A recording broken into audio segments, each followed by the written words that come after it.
Ocean FM. Ocean drives films with Eclipse Dine-In Cinemas Bundoran. Now serving pizza, hot dogs, ice cream and more to your seat. Find out more at eclipsecinemas.com. Well, it's that time of the day, folks. And you've been waiting all week because he wasn't on the radio yesterday, but we are live in Eclipse Cinemas here in Bundoran. And our man at the movies, well, it's all about our man at the movies, really. Collie McFadden. And Collie.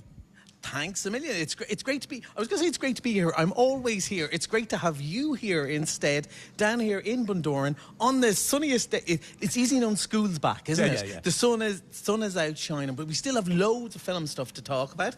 Obviously, it's the first time the staff here have ever heard me talk, because they just go, oh, the owl fella's on about movies again. Oh, we'll switch off theatre. So they have to hear me talk, broadcast out to them. But first, I have to say, 10 years of the film review on Ocean Drive. I was thinking of looking up the crimes you could commit and you would be out before 10 years. It is 10 years since I did my first review, which was About Time, the Richard Curtis movie. And really, Shane and the owners of the cinema knew I was movie mad and said, would you like to come on and just talk about a movie? And I said, can I say if I don't like something? And they say, yeah, would you be shy? Would you be able to talk? And I went, I'll give it a go. So we went down that first day, and I didn't know whether it was on for 2 minutes or 25 minutes. Shane knew exactly how long it was for, and knew me well enough to shut me up after 5 minutes. And that's it, done. Oh, yeah. But I really didn't think we'd still be doing it in 10 years. And what's more, that it'd be even more fun, and because of COVID, because of everything else, that it seems more important and more of a big deal, more of a big event going to the pictures. Well, I'm going to stop you there because we will be talking more about that in the next hour. First off, though, we do have a whole raft of movies this week, and something I'm really looking forward to, the Equalizer 3. Yes, so we have a really kind of eclectic selection because it's National Cinema Day tomorrow, because it's only €4 all day. There's all sorts of releases, and probably the one most people know about is the Equalizer 3. And, you know, they don't go too far from sort of the spirit of the movie, even sort of the spirit of the old TV show that you and I remember, and none of these young people here in the cinema have any clue what we're talking about.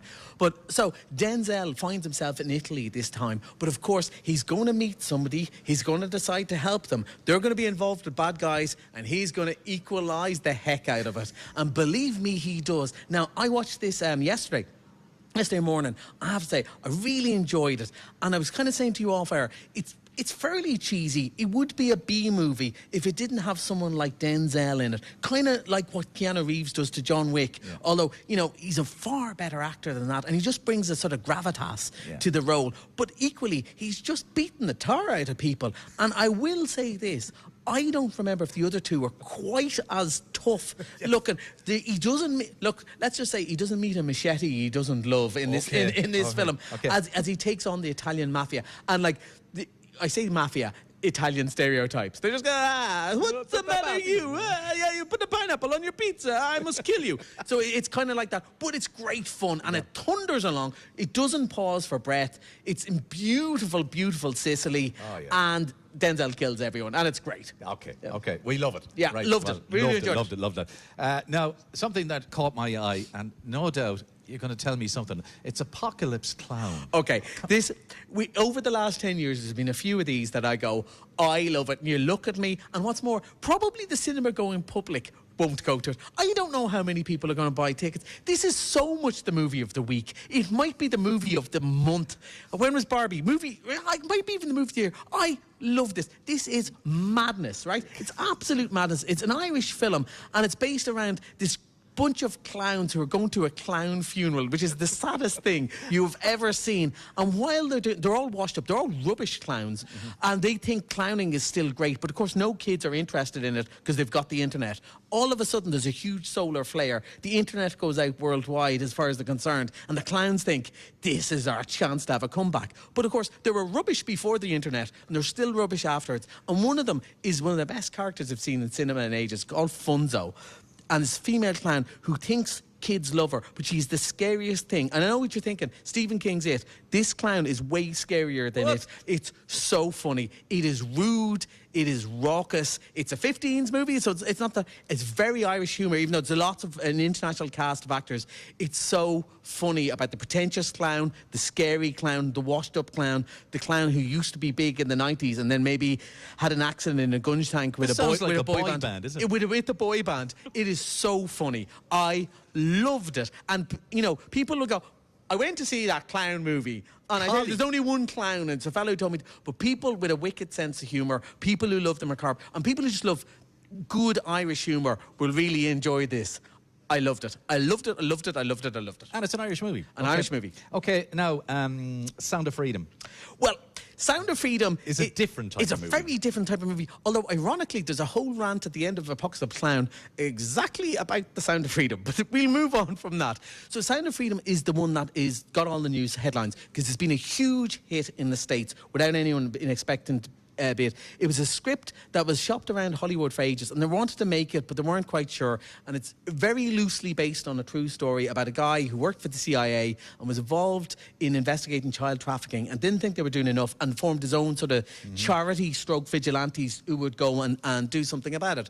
And it got a backing from a big Christian filmmakers, and it's become a really big sort of sleeper hit in the States. It made more money than Indiana Jones in the States. Wow. Millions and millions. They have a whole thing where people can buy tickets for other people through their churches. So it's really a different sort of marketing thing. The movie itself, I actually haven't seen because it only opens today, and I saw the other movies first. I haven't seen. And one of the things that got into controversy is because the star of it, Jim Caviezel, has quite odd theories about giant lizards and people like that. He is one of those. But the movie the movie has been kind of tarred by that brush. The movie itself isn't like that.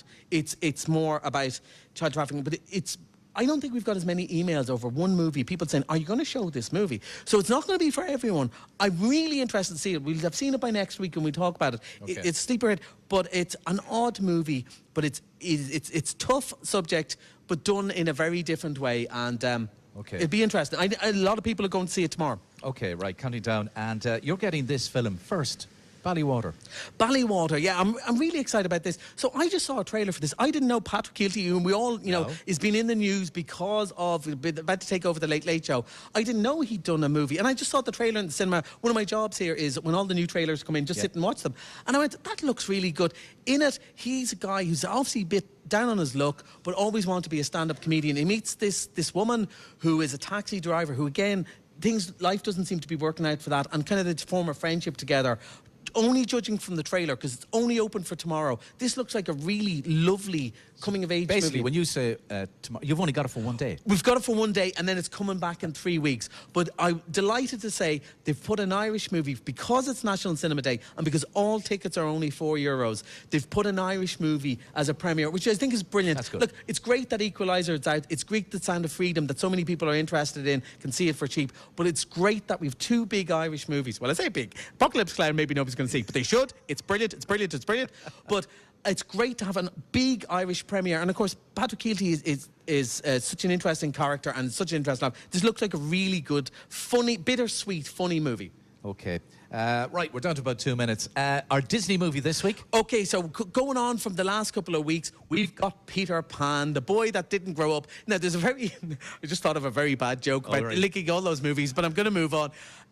So this is the classic I think it was 1960 Peter Pan, really where most of our ideas of Peter Pan came from. There's always the play and the pantomime and jokes, but what we think of Peter Pan is really from this all-time classic movie about the Lost Boys, about flying and experience it. It is only there for the 1 week.